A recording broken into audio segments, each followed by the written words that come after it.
Assalamu alaikum. This is Raiha Zaidi and welcome to another episode of InfoCast. Today we have with us the brilliant Ibrahim Ayaz and I'll let Ibrahim introduce himself. Hello, so my name is Ibrahim and I'm a first year medical student at the Aga Khan University. Okay, Ibrahim, thank you so much for taking out the time to do this. Tell us a little about yourself. Did you always want to become a doctor? So I had a good idea that I did want to do medicine from a young age, but towards the end I was still a bit confused between law and medicine. Oh. And then at the end of it I decided, no, medicine How is the did way you to go. decide that it's medicine? So I think the medicine, so I really loved science and I was also someone who just really helping people. So while law does involve just helping people, medicine is something which allowed me to integrate both just being there for people and at the same time just, studying science and studying new things. So I thought it was the perfect career for me. Interesting. Okay, so my personal favorite question. Let's talk a little about your academic records and accomplishments. Okay, so I did fairly decent in academics. Fairly decent. I did my O and A levels from Karachi Grammar School. I had 10 A stars in my O levels and 4 A stars in my A levels. And I also had a couple of distinctions. But just a disclaimer, you don't need these grades to get into AQ. Wow, fairly decent was not the way to go about it. It's not how you describe this. But amazing. That's amazing, mashallah. So, a lot of students prefer inter over A levels because they feel like the former gives them a greater chance of getting into med school. What would you like to say about this? So I think both of them have their pros and cons, and I think initially, like a few years ago, this was a big thing because of the equivalency issue where even if you had A stars, the maximum you could get was a 90, but now it has changed a lot because now you can get a maximum of 95 in your equivalency. So I think both of them have their pros and cons in the sense that the AQ test or the MCAT, obviously the syllabus is a bit easier for the people who have done inter, but at the same time the AQ test tests your thinking in a way which is more geared towards O or A level students. So I think if you've been from the O level background, then A levels should suffice and it should be completely okay for you. Or if you've been from the FSC background, then I think inter should be the way to go. So Yeah. I don't think there's a disadvantage to any certain group anymore. All right. Okay. So, tell us something. How important are extracurricular activities to get into AKU or any other med school for that matter? So speaking specifically for AQ, extracurriculars are important in the sense because so the AQ admission process is divided into two main aspects, right? There's the test and there's the interview. Yeah. So once you pass the test, they don't care about your academics. You could have had 3 Bs in your A levels, which is the minimum requirement. You could have just passed the test or you could have aced it. It doesn't matter anymore. So the interview is solely based on your personality and your extracurriculars. So obviously it is very important to maintain an extracurricular profile, but at the same time, it doesn't mean that you have to have like 10 internships and 20 sports and all of that. One thing that I personally figured out, I think, was that if you have just one thing that you have specialized in, that you're really not just mediocre in, but one thing that, and I'm sure everyone is good at something, right? Yeah. It may be music for someone, it may be public speaking, it may be rowing. Dancing. So just dancing, anything at all. So personally for me, that was public speaking because I used to debate a lot. One of my friends was an excellent rower, so she had that going for her. So I think they just want to see that you are something more than your academics. So just any extracurricular activity that you really like and you can pursue. And then obviously like things like community service and all of those things also do help. So you just mentioned that you used to do a lot of public speaking. Were there other extracurricular activities that you were a part of? Yeah, so again, my main extracurricular was debates. It was Okay. MUN, but obviously MUNs. yeah. I'm kidding. I did love them too. MUNs. Yeah, I did them too back in the day. So public speaking was my main thing, but obviously to supplement that, getting towards the medicine aspect of it, I did volunteer work at some organizations. You can shadow a doctor, you can observe a doctor. I also did a couple of science olympiads because that's geared towards, again, medicine.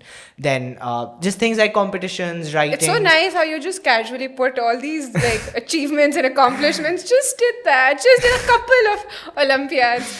But so how important is community service? Community service is very important. So because they want to see that, you want to become a doctor, so you obviously should be a good human being, right? Because being empathetic and just looking out for people is something which is necessary to be a doctor. So community service, I would recommend that whenever you get the chance, and not just to make your CV, just doing community good. service just generally makes you feel so much better, and the satisfaction that you get from seeing that you are actually helping other people. Yeah, of course, of course. I think that's great. So I think regardless, everyone should, if they get an opportunity, do some sort of community service if they can. Of course. So, I mean, that's a lot of extracurricular activities, and given your academic record, exemplary academic record, how did you manage the two? Like, how did you find the time to, study, but at the same time be at the top of your game? And I'm sure at the top of your game at whatever you did, like public speaking or like community service. So, where did you find that balance? So just to clarify, I was not at the top of my game. I don't believe that. Definitely was not. Of course. But I think you just need to, I think you need to find the right balance. Obviously it is difficult, but I think if you can set your priorities, like for example, if you have an exam in 2 weeks, then your extracurriculars can wait for those 2 weeks, right? So just prioritizing and making sure that you are not compromising on any one thing for the other. Like for example, if you have exemplary extracurricular activities but then you don't focus on your studies, then obviously then there's no point of that, right? So I think just maintaining a timetable where also you need to take time off all of that to just relax, have fun with your family, with your friends. I just think that being balanced, trying to be balanced is the way to go, where you like just compartmentalize ke, okay, mujhe ye bhi karna, and just sort of sticking to any sort of plan that you make. Okay. Okay, fair enough. Yeah. So, but obviously it's easier said than done. Like, yeah, of course. I mean, and I think like A2, especially A2 is when it gets super so tough. I think the best time to build your extracurriculars would be pre A2, like AS or A2 के बीच में जो break होती है 2-3 महीने की, that you can utilize. What about O levels? Even O levels, like I think extracurriculars is something that you can always build, right? Community service you can always do. So I think these things, as early as you do them, it's better, because then obviously in A2 there's no way you can think about a lot of extra stuff. And I think for us medical students, like a lot of us, like we just apply to med schools in Pakistan, and that application process begins after we get done with CIs. But people who are applying to say business universities and engineering universities and other universities, they have to manage like their A2s alongside their university application process, and that just gets very difficult. So okay, did you give your SAT, and is SAT anyway, is it relevant or anything? So I did give my SAT. Of course, I knew it. I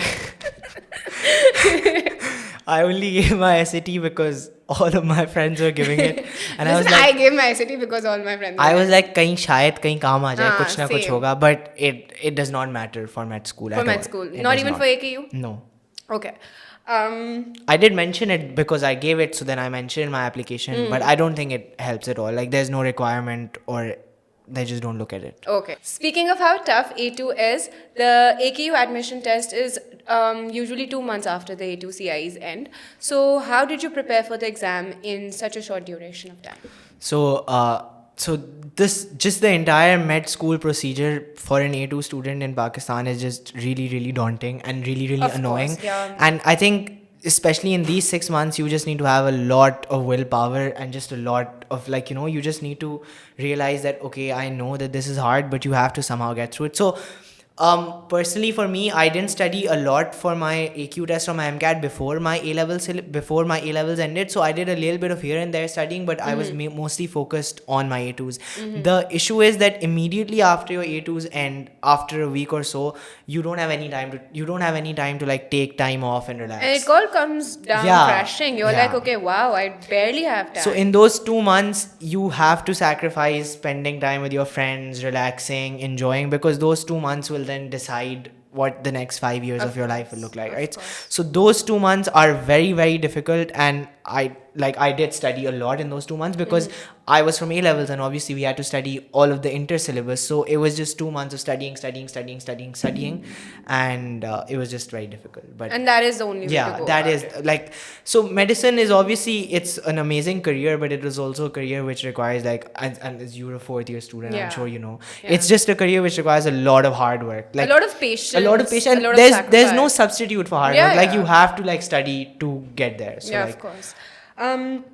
Okay, so the atmosphere before getting into AKU can also get pretty daunting and I'd say toxic Yeah. because, you know, like everybody's just in their own zone and they're trying to figure out them like stuff for themselves as well. So, how did you cope up with the pre AKU exam stress or like the pre-interview stress or for that matter, how did you deal with the stress when everything was done and you were just waiting for your acceptance? Yeah, okay. So I think one thing that gets lost in all this time is your mental health, which is something which is so important, because if you're just not mentally there, then you just can't do any of it. So especially pre-test, like you asked, I think it gets really bad, especially in Pakistan, because there's so many people, like friends, acquaintances, who are giving the test and they're like, nahi, mujhe isse behtar karna hai, mujhe isse behtar karna hai. So they end up being not just secretive, but like they, it just destroys your relationship Of with people, course. and I don't think that's beneficial at all, because it just puts you in such a negative state of mind. So I think the best way to go would be to just find a group of people who you're comfortable with and just like be open about what you're doing. Because personally for me, like we had 6 or 7 of us who were giving the test together, and so we just used to talk about what we're studying. कुछ समझ नहीं आया, साथ पढ़ लिया, आज हम इतना करेंगे, आज तुमने पढ़ाई नहीं की. So just checking up on each other, Yeah. making sure everyone's doing okay, and साथ साथ कोई भी मसला हो, just helping each other out. So, and one thing that I've personally experienced is that if you genuinely look out for people and if you genuinely help people, there's no way that you'll ever get left Of behind. course, yeah, So for I think sure. the best way to go would definitely be to just make sure that you work with the people around you, and inshallah things will work out. Okay. So, what is the most difficult part about the AKU admission process? Is it the test? Is it the interview? Like, what is it that really scared you back when you were applying? So I think every part that comes is just so daunting. Because obviously the syllabus for the test is so huge, and especially studying kingdoms coming from A Oh levels, my God. it's just you don't understand any of it. So I think firstly the syllabus part of it is so daunting, and then when you actually go and give the test, you realize that most of what you studied didn't come. Like it was just something that you didn't know. And adding on to that, it's the negative Yeah. marking that makes it so So you have to be difficult. very You careful have to be about very that also. difficult.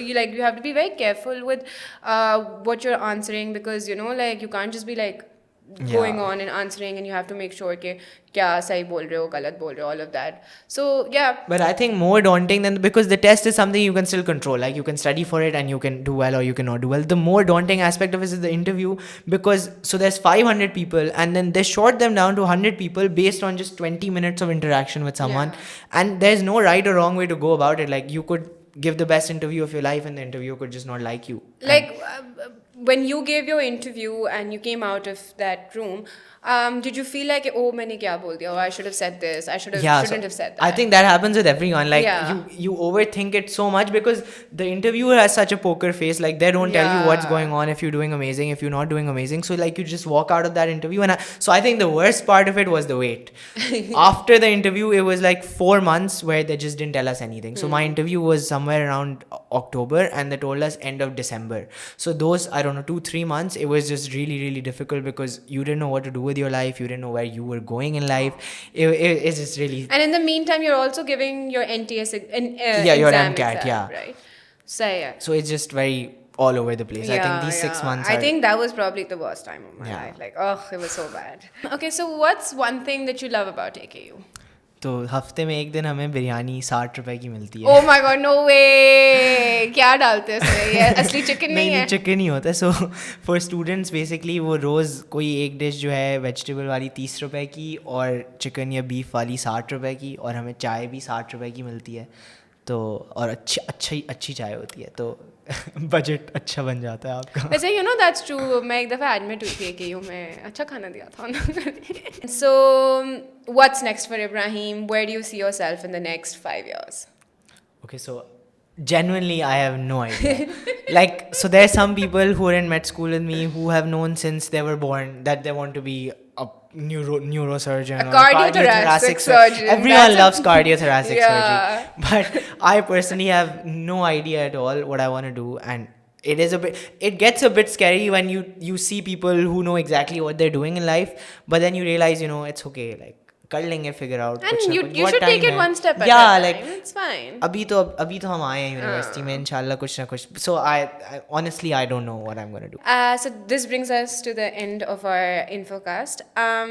Now that you are at AKU, mashallah, and inshallah, like in a few years, you will be a doctor. What's one message or like a few tips or what's an advice that you'd like to give to all the medical students out there who plan on going to AKU? Okay, so just a few things. I think one thing that I mentioned before also, just like there's no point competing with other people or like trying to actively cut someone else's chance of going anywhere. I think if you are genuine with yourself and with the people around you, you will never get left behind. And this is, I think, the best advice I can give. Other than that, I think especially OA levels फिर भी like चल जाता है, you know, like किसी तरह हम कुछ ना कुछ करके निकल जाते हैं. But once you get to this part, you realize कि like आपको मेहनत करनी पड़ेगी. Like there's no way that you can do anything without actually putting in the effort. So those 2 months after your A2s, just it's fine if you are sacrificing stuff. It will define your future. So like for just for those 2 months, बस मेहनत करके कर लो and इंशाल्लाह उसका सिला 100% आपको मिलेगा. How sweet. How And at the end of the day, even if you don't get into AQ, it's fine. Like it's not the be all end all. Like the purpose is becoming a doctor, right? And wherever you go, like every single place has quality education. It's you who defines how your time will go there. So if you go anywhere with a positive outlook, you're going to have an amazing time, and inshallah you will become an amazing doctor. Good luck for your future endeavors. Thank you so much for taking out the time to do this. I hope you guys enjoyed our InfoCast. For more such content, please like, share, and subscribe. How about you say it too? Please like, share, and subscribe to users' channels. Thank you so much. Bye bye.